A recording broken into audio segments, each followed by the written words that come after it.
terror attack in Pahalgam, Kashmir, spells a new chapter in terms of what we need to do about protecting innocent people and the general security of the nation itself. ये हमला सिर्फ निहत से पर्यटकों को नहीं हुआ है, देश के दुश्मनों ने भारत की आत्मा पर हमला करने का दुस्साहस किया। मैं बहुत स्पष्ट शब्दों में कहना चाहता हूं, जिन्होंने ये हमला किया है उन आतंकियों को और इस हमले की साजिश रचने वालों को उनकी कल्पना से भी बड़ी सजा मिलेगी। अब आतंकी आकाओं की कमर तोड़ कर रहेगी, कमर तोड़ कर रहेगी। Problem is right now, you're calling this terror. But I want you to understand this. This is a planned agenda. This is not terror as far as they are concerned. They are trying to fulfill their goals in a very planned way. They did not even keep it a secret. They told you, we will bleed you with 1,000 cuts. So it is not terror, it is an agenda that they're fulfilling. They're doing what they believe is the right thing to do. Because if somebody is willing to die for something, obviously they believe strongly enough to die for it. So they're doing what they believe is the right thing to do. Now, from your standpoint, are you doing the right thing that is good for this nation is something you must decide. There is no need to get excited about this, there is no need to… you just get some satisfaction by labeling somebody a terrorist. I want you to understand, somebody is working, life or death, they are working for their agenda. What the hell is your agenda? Spell it out to yourself and act upon that. What is it? Well, for over a century, we fought for the independence of this nation. To make this nation free, we worked for over a century. A lot of life was sacrificed.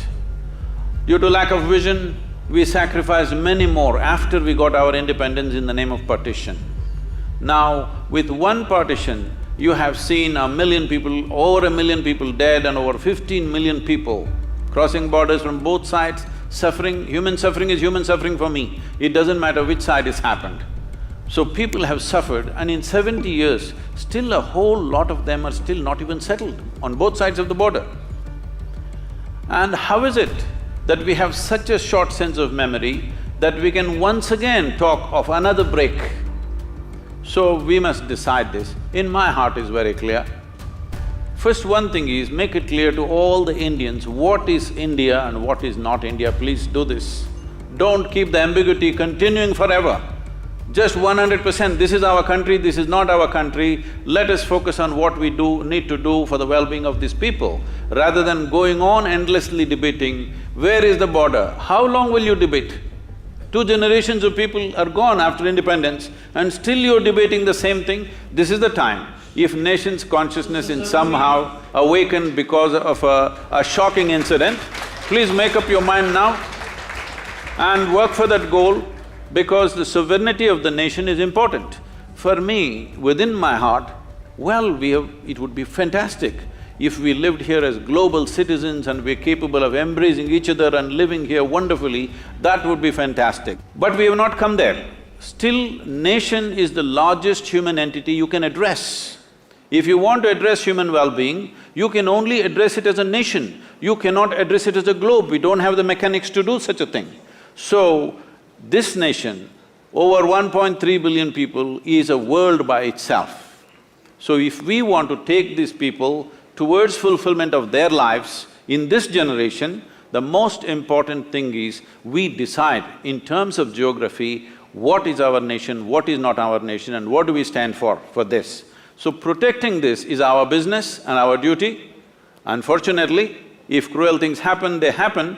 It is not our intent. I am not even talking about retribution, revenge, no, this is not our nature.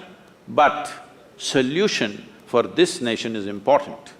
That people of this nation can prosper is an important duty that the leaders of this nation owe to every citizen in this country. For that, it is very important that our borders are quiet, it is very important that our borders are quiet, because the service and sacrifice of our soldiers is the basis. It is upon that foundation that you write your poetry, I do my spirituality, he does his yoga, somebody does his business.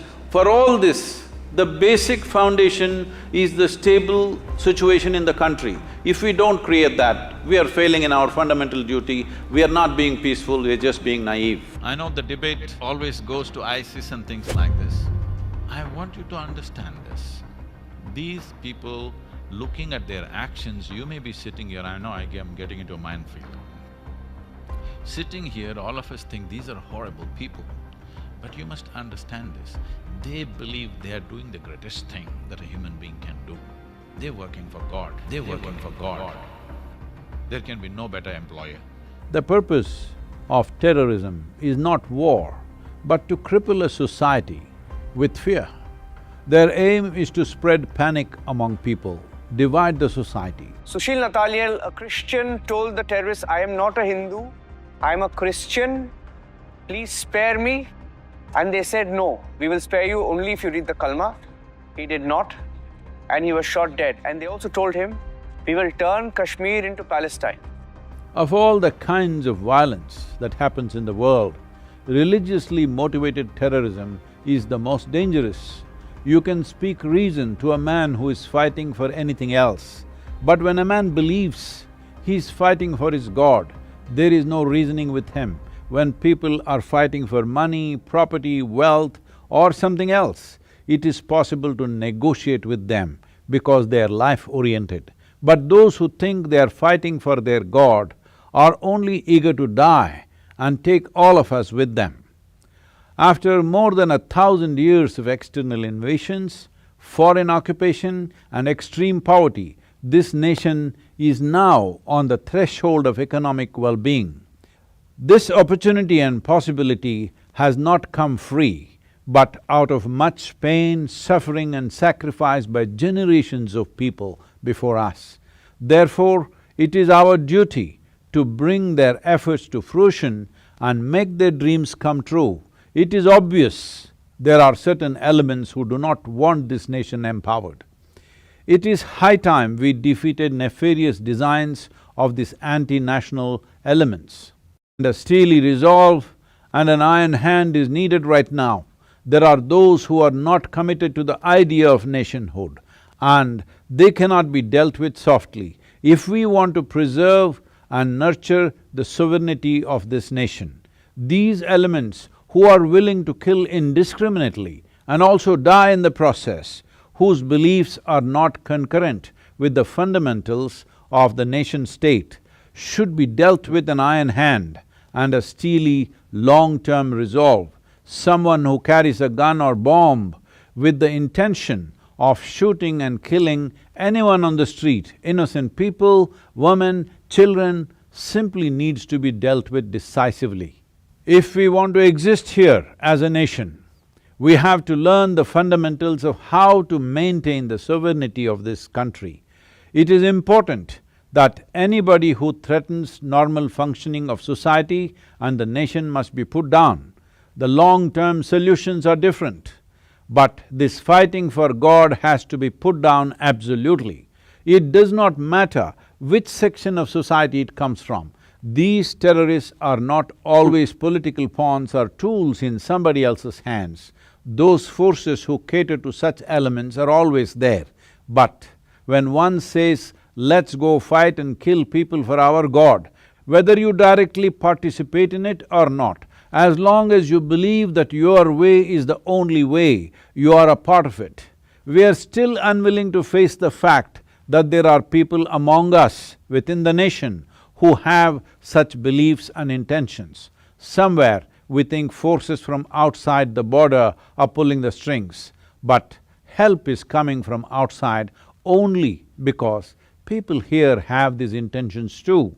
There are larger, long-term solutions for all these situations.